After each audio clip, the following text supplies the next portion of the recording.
Peggy 12.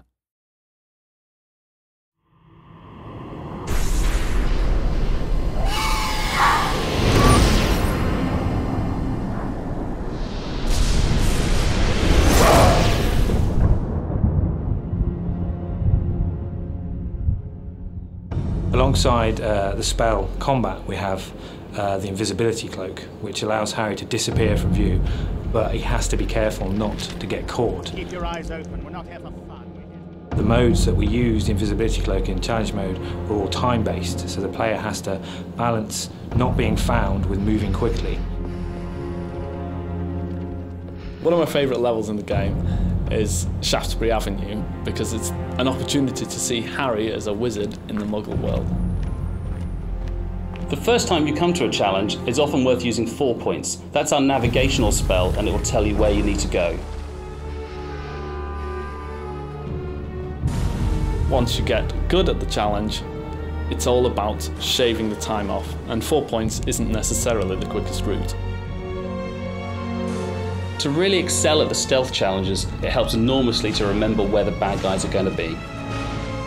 You need to get from A to B as quickly as possible. The trouble is, when you're on the invisibility cloak, the faster you move, the more likely you are to be seen. If the player runs quickly at the start before they put the cloak on, they can save a few vital seconds. If they walk into somebody, the cloak will come off and they will be discovered and they will fail the challenge.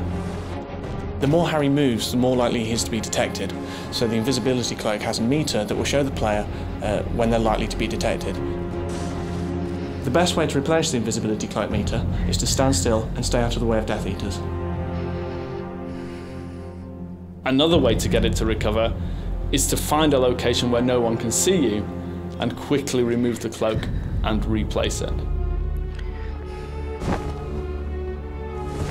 If you're trying not to be detected, but you found that there are people blocking the route that you need to take, using spells or potions to distract them and then quickly sneaking past them when they're investigating is a great way of solving that problem.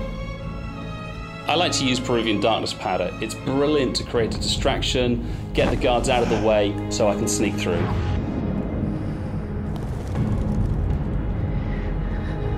If you do come across any Death Eaters, you can sneak up behind them using your invisibility cloak and use Protego to knock them down. So we find that when we're playing this in the studio, we will go to extraordinary lengths to get the perfect score.